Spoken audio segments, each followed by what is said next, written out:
catholiques et chrétiens? Réflexion sur quelques textes bibliques. Henry Bryant. Chapitre 5. Croyants et pratiquants. Si donc quelqu'un est dans le Christ, c'est une création nouvelle. L'être ancien a disparu, un être nouveau est là. Et le tout vient de Dieu, qui nous a réconciliés avec lui par le Christ. 2 Corinthiens 5 verset 17. Car l'amour du Christ nous presse à la pensée que, si un seul est mort pour tous, alors tous sont morts. Et il est mort pour tous, afin que les vivants ne vivent plus pour eux-mêmes, mais pour celui qui est mort et ressuscité pour eux. 2 Corinthiens 5 versets 14 à 15. Combien de fois avons-nous entendu, et peut-être même dit: je suis croyant mais non pratiquant? Nous comprenons bien ce que cela veut dire. La personne en question croit en Dieu, mais elle est peut-être déçue par certains dogmes de l'Église, ou bien elle a eu de mauvaises expériences qui l'en ont éloignée. Les deux termes de cette expression sont néanmoins contradictoires. Nul ne peut être un vrai croyant sans que cela change radicalement sa vie. La jeune fille qui fait la connaissance d'un jeune homme, et qui accepte de devenir son épouse voit sa vie complètement changer. De même, celui qui accepte de devenir le disciple de Jésus-Christ ne peut plus rester le même. Comme nous l'avons déjà vu, lorsque quelqu'un reçoit réellement Jésus-Christ, il naît spirituellement. Mais qu'est la naissance sinon le commencement de la vie? Il est impossible de connaître cette vie avant de naître, et il est également impossible que cette vie ne se manifeste pas. Cette naissance marque l'entrée d'une personne dans la famille de Dieu. La parole de Dieu est très claire à ce sujet. Tous ne sont pas enfants de Dieu. On ne devient pas enfant de Dieu par le baptême. Nous lisons dans Jean 1 verset 12. Mais à tous ceux qui l'ont reçu. Le Verbe, c'est-à-dire Jésus-Christ, il a donné le pouvoir de devenir enfant de Dieu, à ceux qui croient en son nom. Ainsi, l'on ne devient enfant de Dieu qu'à partir du moment où l'on croit, où l'on reçoit de plein gré Jésus comme son Sauveur et son Maître. Et de même qu'un enfant est plus ou moins le reflet de son Père, de même le véritable enfant de Dieu doit refléter le caractère de son Père céleste. L'enfant, en grandissant, apprend à marcher, à vivre. De même l'enfant de Dieu grandit pour devenir dans la grâce du Seigneur un homme, une femme qui sait marcher avec Dieu et vivre pour lui. Le problème épineux des œuvres est ainsi résolu.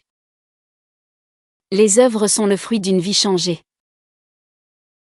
Vous vous êtes peut-être dit, en lisant les chapitres précédents, qu'un homme pourrait vivre comme il le veut, et prétendre à la vie éternelle puisqu'il croit. C'est une grave erreur. Quand l'ange annonce la venue de Jésus à Joseph, alors fiancé à Marie, il lui a dit: Marie enfantera un fils, auquel tu donneras le nom de Jésus, Sauveur, car c'est lui qui sauvera son peuple de ses péchés.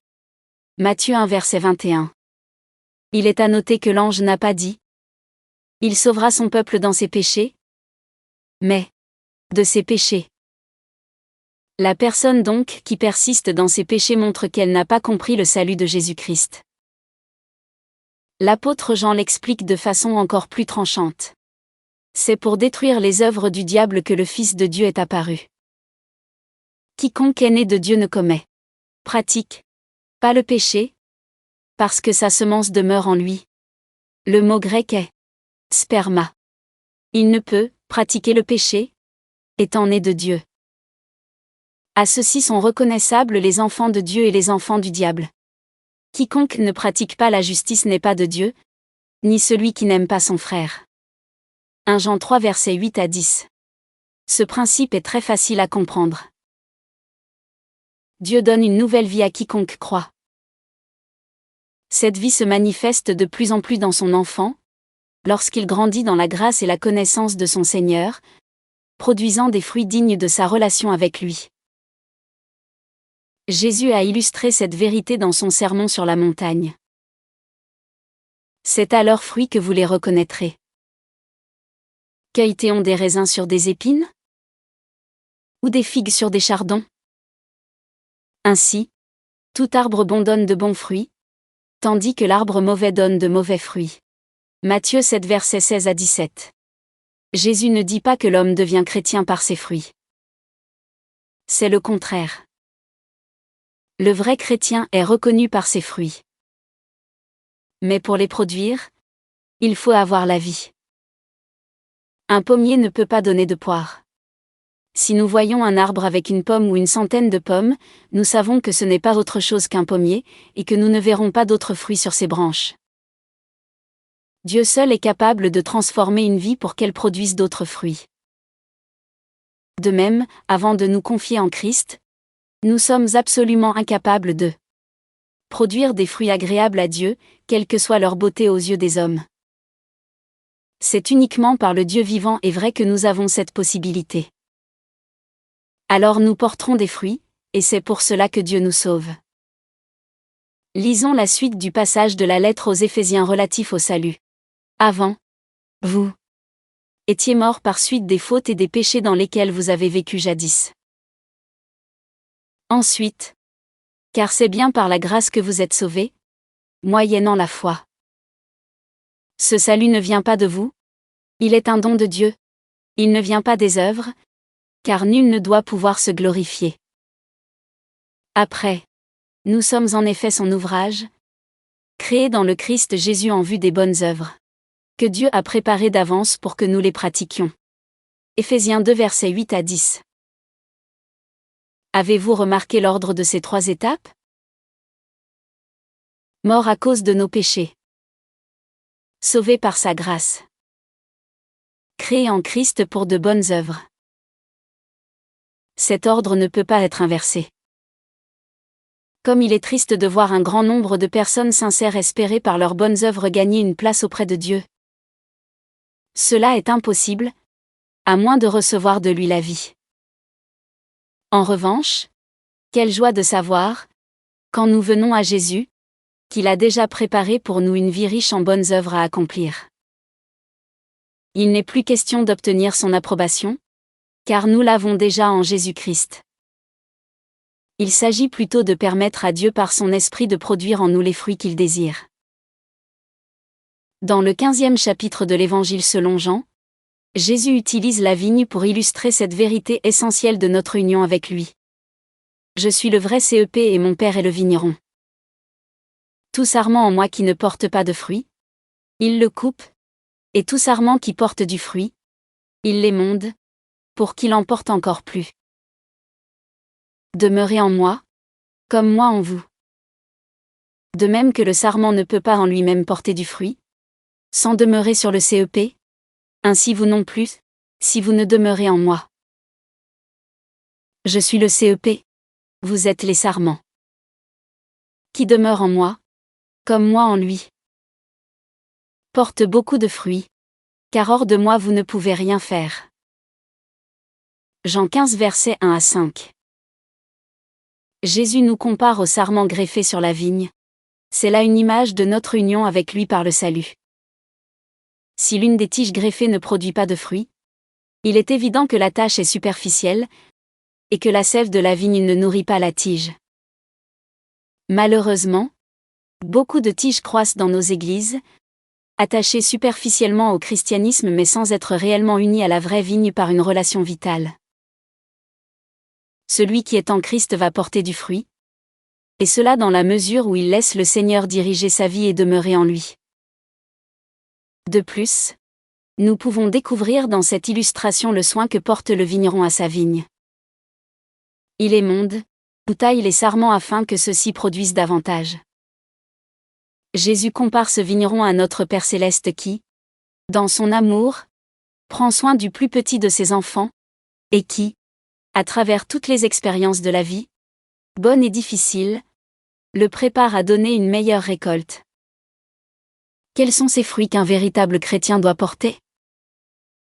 Laissons la parole de Dieu y répondre. Galates 5 verset 22. Mais le fruit de l'esprit est charité, joie, paix, longanimité, serviabilité, bonté, foi, douceur, maîtrise de soi. Éphésiens 5 verset 9. Car le fruit de la lumière consiste en toute bonté, justice et vérité. Hébreux 13 verset 15. Par lui, offrons à Dieu un sacrifice de louange en tout temps, c'est-à-dire le fruit de lèvres qui confesse son nom. Que représentent ces fruits sinon le caractère de Jésus-Christ? Quand Jésus habite en nous, plus nous lui cédons la direction de notre vie, plus il nous transforme à son image. Les fruits mentionnés ici sont ceux d'un caractère qui se transforme à l'image de Jésus-Christ. Il existe d'autres évidences de la vraie vie en Christ, que nous allons juste mentionner. 1.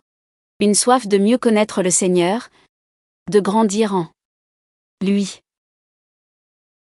2. Un besoin de mieux connaître sa parole, sachant que nous ne pouvons pas grandir sans elle. L'homme ne vivra pas de pain seulement mais de chaque parole qui sort de la bouche de Dieu.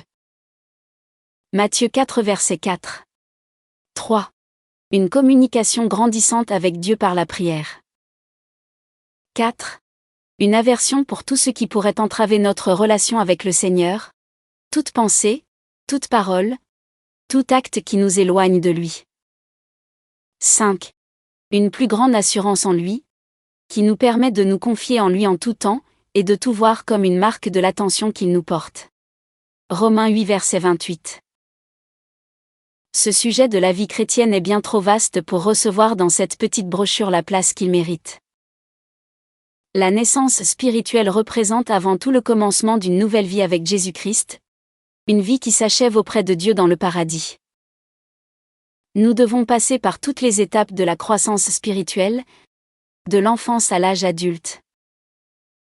La nourriture spirituelle qui permet cette croissance est bien précisée. 1.